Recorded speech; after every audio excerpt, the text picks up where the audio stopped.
తర్వాత 2022 ఎలక్షన్స్ అప్పుడు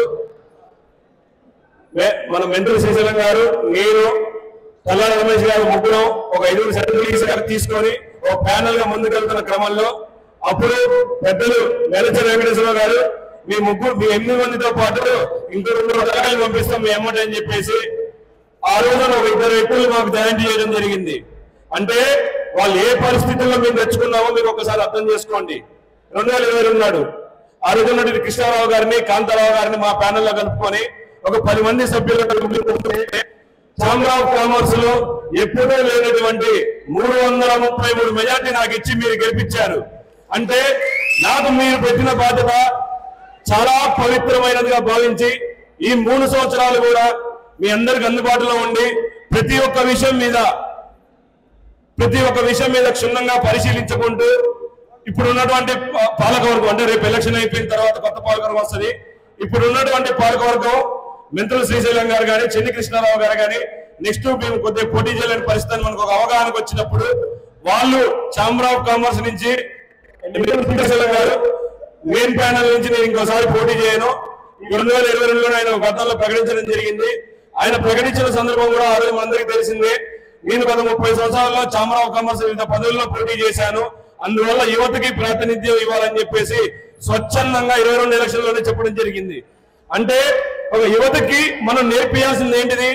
ఒక 3 సంవత్సరాలు మన ఎమ్మటి ఉండి అతను ఏం నేర్చుకుంటున్నాడు, మనకు అతనికి ఏం నేర్పిస్తుందో అని ప్రతిదీ క్షుణ్ణంగా పరిశీలించుకోవాల్సిన అవసరం ఉంది. ఇవాళ ప్రతి ఒక్క విషయంలో నాకు అవగాహన ఉంది. రైతు సంఘాలతో మాట్లాడగలను, హమాలీ సంఘాలతో మాట్లాడగలను, అధికారులతో మాట్లాడగలను, ప్రతి ఒక్క విషయం మీద అనర్గళంగా ఒక పావుగంట మాట్లాడగలను. అంతేగాని గతంలో ఒక ట్రెజరర్ చేశాడు, ఒక ఉపాధ్యక్షుడు చేసిన వ్యక్తి ఇవాళ అధ్యక్షుడు డైరెక్ట్ గా పట్టుకొచ్చి ఇవాళ యువ నాయకుడు అని చెప్తే మీరందరూ యాక్సెప్ట్ చేస్తారా? నాయకత్వం అంటే ఏంటి? వ్యవస్థ కోసం పనిచేయాలి కానీ వ్యక్తుల కోసం పనిచేయకూడదు. ఒక వ్యక్తి కోసం ఒక మూకుముడి దాడిగా 100 మంది వ్యక్తులు ఆయన కోసం పనిచేస్తున్నారు. మా కోసం ఏం చేస్తున్నారయ్యా అంటే మీరు ఈ 1305 మంది సభ్యులు అంటే నేను గెలిస్తే మీ అందరిలో ఒకరిని.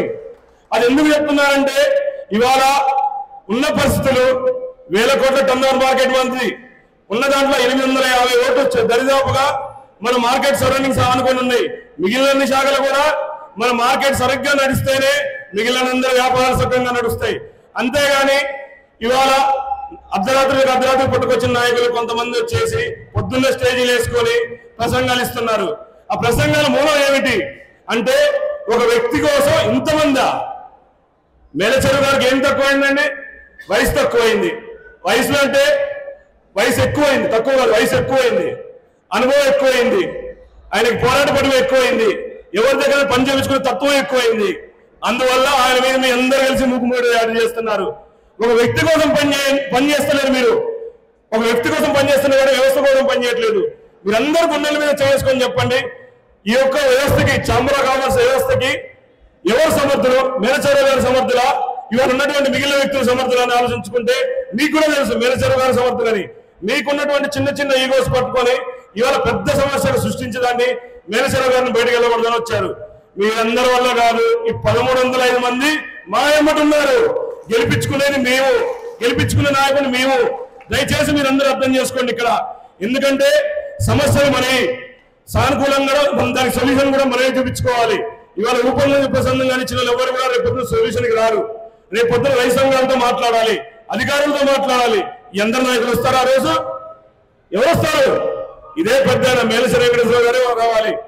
అంటే అనుభవం అంటే గతంలో ఇవాళ నేడుకు ఏం పుట్టుకురాలే కదా. ట్రెజరర్ గా కొంతసేపు, వైస్ ప్రెసిడెంట్ గా కొంతసేపు చేసినావు. 6 సంవత్సరాలు చేసిన తర్వాత నువ్వేం నేర్చుకున్నావు ఏంది అని చెప్పి రావాలి. అంతేగాని నేను పెద్ద పెద్ద సంఘ సేవ కార్యక్రమాలు చేసినట్టే వాస్తవంగా ప్రవీణ్ అన్న సంఘ సేవక 100% కరెక్ట్. కానీ వ్యవస్థ వేరే, సంఘ సేవ వేరే. వ్యవస్థలో పనిచేసేటప్పుడు ఆ వ్యవస్థ మీద నీకు ఏం అవగాహన ఉంది, ఇవాళ వ్యాపారస్తులు ఒక సమస్య మీద మనకి ఏం అవగాహన ఉంది అని చెప్పి వస్తే బాగుంటుంది. అంతేగాని సంఘ సేవ చేస్తాను కాబట్టి దీనికి అర్హుందని చెప్పడం కరెక్టా? మీరే చెప్పండి, కరెక్టా? ఇది అనుభవం ఉన్న వ్యక్తి దగ్గర ఉంటే ఏ రకంగా ఉంటుంది? ఇంతకు శ్రీశైలం గారి దగ్గర చెప్పడం జరిగింది. అలాగే నా మీద పోటీ చేసినటువంటి వ్యక్తులు మీ అందరికీ తెలిసిందే. ఇవాళ నైట్ వచ్చిన వ్యక్తులు ఎవరు లేరు. గతంలో ఉపాధ్యక్షుడిగా 3 సంవత్సరాలు, గతంలో సెక్రటరీగా 6 సంవత్సరాలు చేసిన వ్యక్తులు. అంటే 9 సంవత్సరాలు ఛాంబర్ ఆఫ్ కామర్స్ కి రిప్రజెంటేటివ్ గా ఉన్నారు. కానీ ఈ 9 సంవత్సరాల్లో చేసిన పని ఏంటంటే చెప్పకుండా ఇది ఒక్కసారి లాస్ట్ టైము, ఇంక నేను నెక్స్ట్ మార్కెట్ రాను, నేను ఖరీదులు చేయాలంటే ఎవరికంటే ఖరీదులు చేయకపోతే మన కడుపు మండిద్ది. ఇవాళ మార్కెట్ రానంటే ఏంది, నా కడుపు మండిద్ది, అంతే కదా. ఒక వ్యవస్థ మీద అవసరం లేదు, మనం అలగాల్సిన అవసరం లేదు. దయచేసి మీరందరూ కూడా ఒకటే ఆలోచించుకోండి. 16వ తారీఖు ఎలక్షన్స్ కోసం ఎవరు మన దగ్గరకు వస్తున్నారు, 15వ తారీఖు మన వెంబడి ఎవరు ఉంటారు, రేపు పొద్దున పని కావాలంటే మనం ఎవరి దగ్గరికి పోవాలి, ఇవాళ ఎవరితో మనం పని చేయించుకోవాలి, ఇవాళ అర్ధరాత్రి అయినా అపరాత్రి అయినా మనం ఎవరితో పని చేయించుకుంటాం, 24 అవర్స్ ఫోన్ అందుబాటులో ఎవరు ఉంటారు అని మీరు క్షుణ్ణంగా ఆలోచించుకుంటే 90% నా పేరు గుర్తుకొస్తుంది. అవునా కాదా? ఈ 3 సంవత్సరాలు నేను ఈ 3 సంవత్సరాల్లో చాలా విషయాల్లో క్లారిటీగా వెళ్ళడం జరిగింది. గతంలో కొన్ని సంవత్సరాల నుంచి పెండింగ్ పడ్డ కొత్త లైసెన్సుల విషయంలో కానీ, లేకపోతే 2019 ఎలక్షన్స్ రాగానే అయ్యా మీ పద్ధతులు చాలా ఉన్నాయి, దాంట్లో మా పద్ధతి కూడా ఉందని గాంధీ గారి పద్ధతుల్లో మిమ్మల్ని అందరూ నమ్మపలికి ఆ రోజు గెలిచిన తర్వాత ఇవాళ వరకు ఆ సమస్య పరిష్కారం కాకుండా ఆపుతుంది మీరు కాదా? ఇదే మళ్ళీ కొత్త మంత్రి మన తుమ్మల నాగేశ్వరరావు గారు వచ్చిన తర్వాత ఇవాళ ఉన్నటువంటి ప్రజలు తల్లారి రమేష్ గారు మోటుకుని దాన్ని ఇవాళ ఒక దాన్ని పట్టాల మీదకి ఎక్కించడం జరిగింది. అలాగే 54 మంది లైసెన్సుల విషయంలో కొంతమంది చాలా రోజుల నుంచి బాధపడుతున్నారు, వ్యాపారాలు చేసుకుంటున్నారు కానీ పేర్లు వారి మీద లేవు, వయోవృద్ధులు వాళ్ళ కొడుకుల మీద రావాలని చూస్తున్నారు అని చెప్పేసి ఎప్పటి నుంచే పెండింగ్ పడ్డది. కొత్త లైసెన్సులు కూడా ఇద్దామని చెప్పారు, కాకపోతే దానికి కొద్ది టైం పడుతుందని చెప్పేసి ఈ 54 మంది పేర్లు మార్చడంలో ఉన్న వ్యక్తులు బియ్యం కావా, అలాగే మిర్చి శాఖ కానీ ఏ శాఖ కానీ అవసరం ఉంటే ఫస్ట్ గుర్తొచ్చేవారు ఈ నరేష్ కాదా? అందుకోసమే ఏ సమస్య మీద ఉన్న అవగాహన ఉన్న వ్యక్తులు ఎందుకుంటే రేపు పొద్దున మనకి సొల్యూషన్ దొరుకుతుంది. మనందరిది ఒకటే ప్రాబ్లమ్స్, మరి రేపు పొద్దున ఇక్కడికి వచ్చి తీర్చడానికి ఎవరు లేడు. ఈ 3 సంవత్సరాల కాలంలో మీరు ఎన్నుకునే బాధ్యత మీది, 3 సంవత్సరాలు మీకు సేవ చేసే బాధ్యత మాది. ఏదేమైనా కానీ ఇవాళ మా ప్యానెల్లో మీరు చూసుకున్నట్టయితే ఉపాధ్యక్షుడుగా బత్తిన నరసింహరావు గారు, ఏ స్థాయి నుంచి ఇక్కడికి వచ్చారు? ఒక గుమస్తా స్థాయి నుంచి ఇవాళ డైరెక్ట్ చైనా ఎక్స్పోర్ట్ చేసే స్థాయికి వచ్చారు. అంటే ఆయన అనుభవం ఎంత గొప్పది.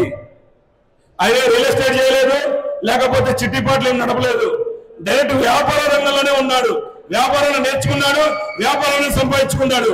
ఇవాళ ఉప్పలరావు గారు ఆయన ప్యూర్ దిగుమతి శాఖ సభ్యుడు, ఆయనకు ఎటువంటి ఇంకా ఇదేం లేదు. గతంలో మన సెక్రటరీగా అంటే మన 538 మంది ఉన్నటువంటి దిగుమతి శాఖ సెక్రటరీగా పనిచేసే అనుభవం ఆయనకు ఉంది. ఆ అనుభవంతోనే ఇవాళ మీ అందరి గొంతుకుగా మేము తీసుకోవడం జరిగింది.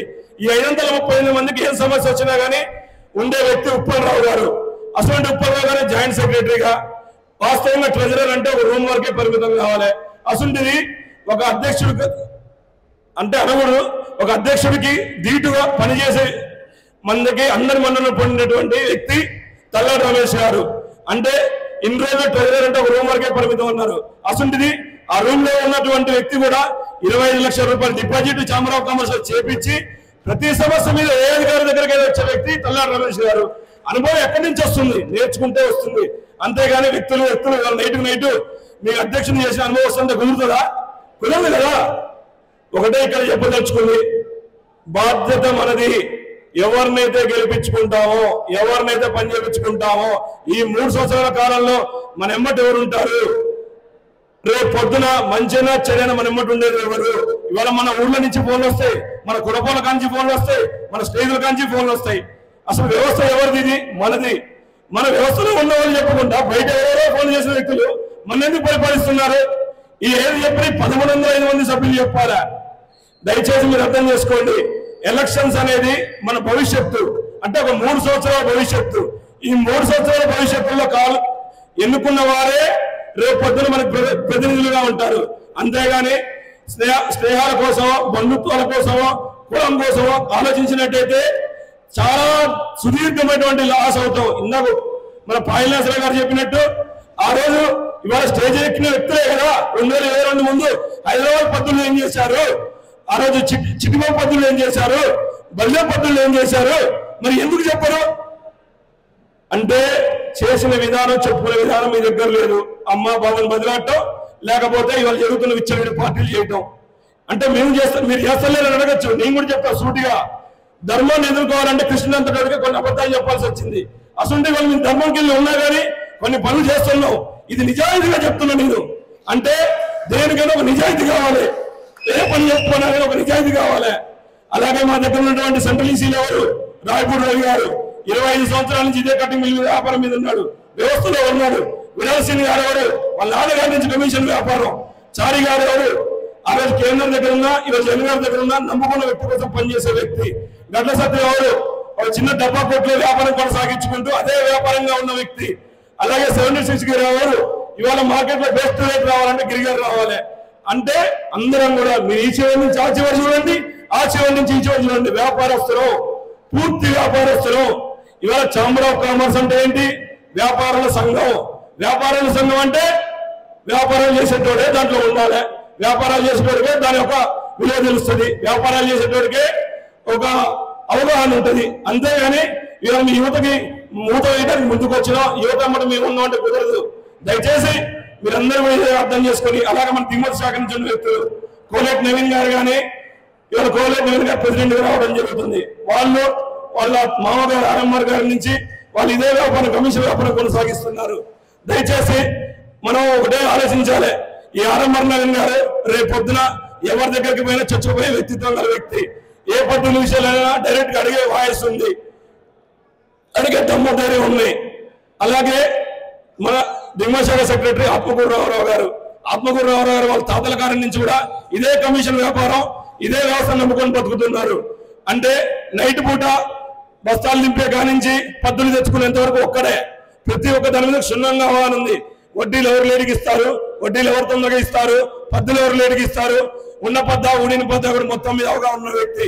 అలాగే వాళ్ళ ఈసీలు అందరూ కూడా ఎవరు, మల్లెల అప్పారావు గాని, సారిక పాపారావు గారు కానీ, జంగిల రమణ గారు కానీ, సైదిరెడ్డి గారు కానీ, పల్లా లింగయ్య గారు కానీ, మిట్టపల్లి ప్రభాకర్ రావు గారు కానీ, ఏఆర్కే మధు కానీ, last but not least first number మా వాడు ఏఆర్ నరేష్. ఇక్కడ ఉన్న కూడా యువత మేము ప్రతి ఇస్లాం రావే బాబు ఎప్పుడు లేకుండా ఇస్లాం శ్రీనివాసరావు గారు ధరలో పని చేసుకున్న కాంచి మార్కెట్ లో అనుభవం ఉన్న వ్యక్తి. ఆ రోజు నుంచి వాళ్ళు ఒకరితో మాట అనిపించుకునే వ్యక్తి. పూర్తిగా కింద దిగుమతి శాఖ ప్యానల్ కూడా ఏ టు జెడ్ అనుభవంతో కూడుకున్న యువకులు, వ్యాపారస్తులు. దీనికి ఇంకొకటి తీసేసేదే లేదు.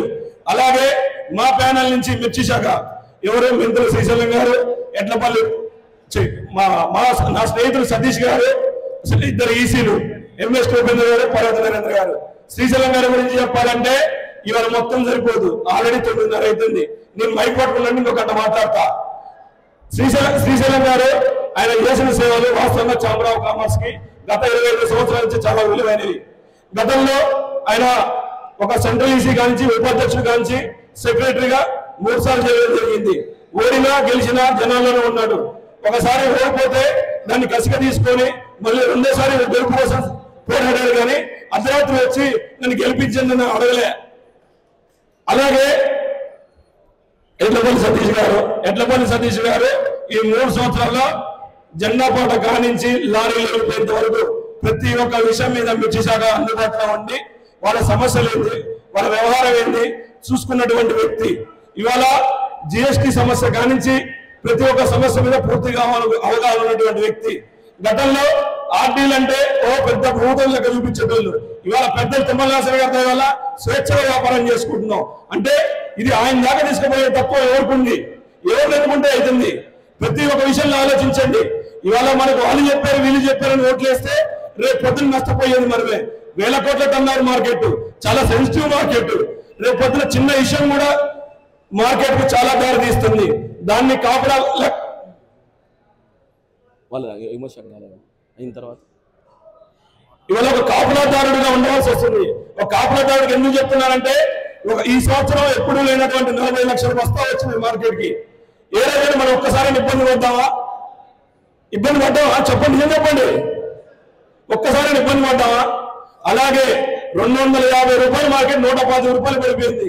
ఏదో 1-2 పద్దుల విషయంలో వడ్డీల విషయంలో తేడా పడ్డాం. కానీ పద్దుల విషయం కూడా ఏమైనా ఇబ్బంది పడ్డావా? అంటే ఒక్క నిబద్ధతతో కలిసిన వారే మార్కెట్ నడిపించాలంటే ఇవాళ నైట్కి పుట్టుకొచ్చే నాయకులు ఎవరి వల్ల కాదు. దానివల్ల చాలా కోల్పోవాల్సి వస్తుంది. కుటుంబంతో సమయం కోల్పోవాలి, వ్యాపారాన్ని తగ్గించుకోవాలి, ప్రతి ఒక్క దాని మీద అవగాహన ఉండాలి.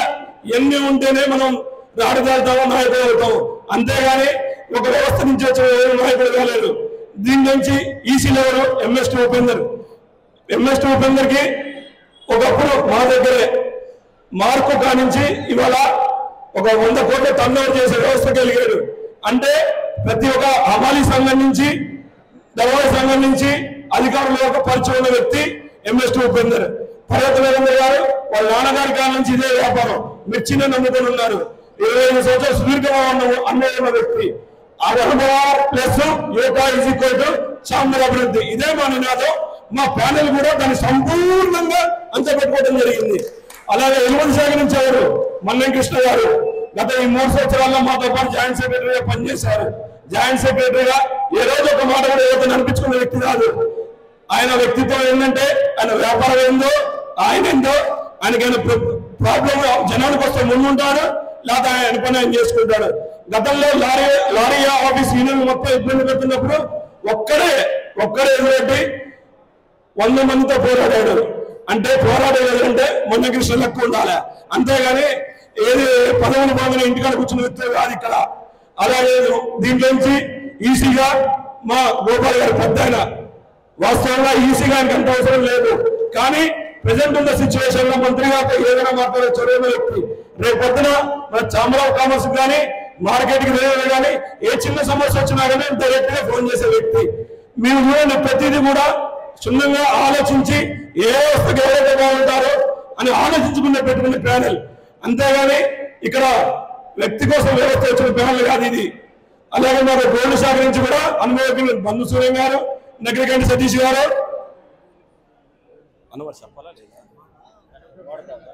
నగరికంటి సతీష్ గారు కానీ, గడ్డం సీన్ గారు కానీ, మెట్టపల్లి వేణు గారు కానీ వాళ్ళ నలుగురు కూడా గతంలో 9 సంవత్సరాలు వెండి బంగారు శాఖకి సేవలు అందించి మళ్ళీ ఇవాళ కొంతమంది స్వార్థపూరిత వల్ల మళ్ళీ ఎలక్షన్స్ రావడం జరిగింది. మాలో ఉన్నటువంటి పై ప్యానల్ కానీ కింద మీరు నిలబెట్టిన ప్యానల్ కానీ రేపు పొద్దున ఇదే టైం కల్లా మీ అందరూ శతమానంతో భారీ ఎత్తు మెజార్టీతో గెలుస్తున్నాం. ఇదందరూ నిన్న మీకు బయటకు అర్థమైంది, ఇవాళ వచ్చిన జనాలకు అర్థమైంది. దయచేసి రేపు ఒక్కరోజు కూడా మీరు ఇంతే ఉత్సాహంగా 1305 మందికి 1300 పూర్తి హాజరు శాతంతో అత్యంత మెజార్టీగా మమ్మల్ని గెలిపించి ఈ 3 సంవత్సరాలు మీకు సేవ చేయాల్సిన కోరుచున్నాం. ధన్యవాదాలు క్షుణ్ణంగా విన్నందుకు. థ్యాంక్ యూ జీవన్ నరేష్ గారు.